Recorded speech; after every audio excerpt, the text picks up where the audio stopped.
پی آئی اے کی نجکاری کی ذمہ داری ایف بی آر پر ڈالنے کے بعد وزیر نجکاری علیم خان نے اعلان کیا ہے کہ جلد قومی ایئر لائن کو دوبارہ نجکاری کے لیے پیش کیا جائے گا۔ آج سینٹ کمیٹی برائے نجکاری اجلاس کے دوران قومی ایئر لائن کی نجکاری میں خریداروں کی عدم دلچسپی اور بینچ مارک سے کئی گنا کم بولی آنے کی وجوہات پر بحث ہوئی، اور اجلاس کے دوران بریفنگ دیتے ہوئے وفاقی وزیر نجکاری کا کہنا تھا کہ ہم نے ایف بی آر کو کہا تھا کہ نئی تیاریوں کی خریداری پر جی ایس ٹی ہٹا لیجئے، کیونکہ پوری دنیا میں اس طرح نئے تیاروں پر جی ایس ٹی نہیں لگایا جاتا، مگر F B R 18% G S T وصولی کے فیصلے سے ایک قدم پیچھے نہیں ہٹا اور ہماری ایک نہیں مانی، جس وجہ سے پارٹیز نے بولی میں حصہ نہیں لیا۔ کمیٹی ممبران کو یہ بتایا گیا کہ 28 نومبر 2023 کو نجکاری عمل شروع ہوا۔ مجموعی طور پر 830 ارب روپے کے نقصانات تھے۔ 623 ارب روپے کے بقایا جات ہولڈنگ کمپنی کو منتقل کیے گئے، باقی 200 ارب کو پی آئی اے کے ساتھ رہنے دیا گیا۔ اجلاس کے دوران سیکرٹری نجکاری کمیشن نے یہ بھی بتایا کہ سرمایہ کاروں نے 26 ارب روپے کا ٹیکس معاف کرنے اور 10 ارب روپے فائنانسنگ کی ادائیگی اپنے ذمہ لینے کا کہا تھا،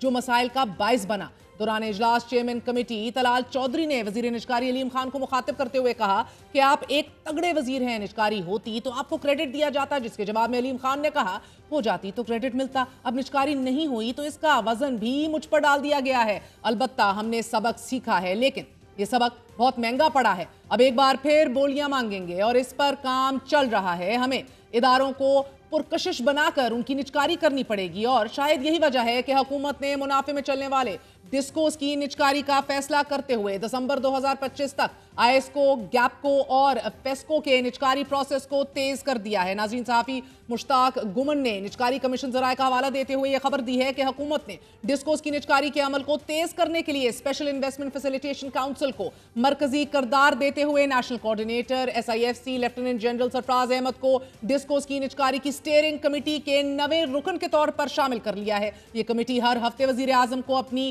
پیش رفت رپورٹ پیش کرے گی، جبکہ اس کمیٹی کی تشکیل اور کمیٹی میں لیفٹیننٹ جنرل سرفراز احمد کی بطور رکن شمولیت ایسے وقت میں کی گئی ہے کہ جب توانائی ٹاسک فورس نے آئی پی پیز کے ساتھ معاہدوں کے تصفیے بھی مذاکرات جاری ہیں اس حوالے سے، تاکہ بجلی کی قیمتوں کو کم کیا جا سکے۔ جہاں حکومت کو خسارے میں چلنے والے ریاستی ملکیتی اداروں کی نجکاری کرنا ہے، وہیں ملکی معیشت میں حکومتی مداخلت کو ختم کرنے کے علاوہ اصلاحات بھی کرنے ہیں۔ 2 دن قبل پاکستان کے دورے پر آئے آئی ایم ایف وفد کے سربراہ نیتن پورٹر نے واشنگٹن سے جاری بیان میں کہا ہے کہ ہم نے محتاط مالیاتی اور مانیٹری پالیسیوں کو جاری رکھنے، غیر استعمال شدہ ٹیکس بیس سے محصولات جمع کرنے اور زیادہ سے زیادہ سماجی اور ترقیاتی ذمہ داریاں صوبوں کو منتقل کرنے کی ضرورت پر اتفاق کیا ہے۔ یہاں اہم بات یہ ہے ناظرین کہ حکومت پہلے ہی آئی ایم ایف کو زرعی ٹیکس عائد کرنے کی نہ صرف یقین دہانی کرا چکی ہے، اس وقت زرعی ٹیکس کا پوٹینشل 2300 ارب روپے ہے۔ سالانہ زرعی ٹیکس کا تخمینہ 1000 ارب روپے تک ہے، جبکہ زرعی ٹیکس کی مد میں فقط 8 ارب روپے کی وصولیاں ہوتی ہیں۔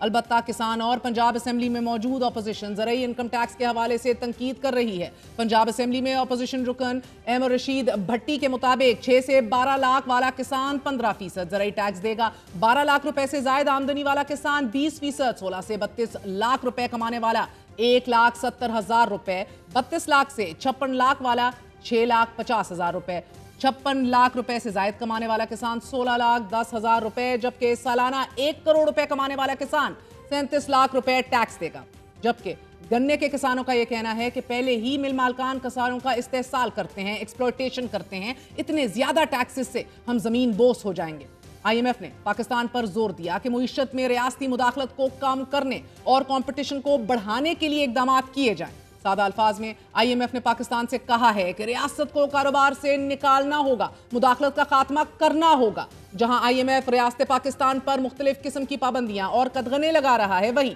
موجودہ حکومت عوام کے معلومات تک رسائی کے تقریباً ہر ذریعے پر بندش لگا رہی ہے۔ سوشل میڈیا پر تنقیدی آوازوں کو بند کرنے کے بعد اب نئی کوشش اسلامی نظریاتی کونسل کے ذریعے کی گئی ہے۔ آئین پاکستان اسلامی نظریاتی کونسل کو یہ اختیار دیتا ہے کہ وہ پارلیمان کو مشورہ دے کہ کوئی ایسی قانون سازی نہ کی جائے کہ جو قرآن و سنت کے خلاف ہو۔ کونسل کی طرف سے چند دن قبل ہی وی پی این کے استعمال کو غیر شرعی اور حرام قرار دیا گیا، جس کے بعد پی ٹی اے نے غیر رجسٹرڈ وی پی اینز بند کرنے کا کہہ دیا اور کئی وی پی اینز کو بند کر بھی دیا گیا، کہ جس کے بعد تنقید شروع ہو گئی۔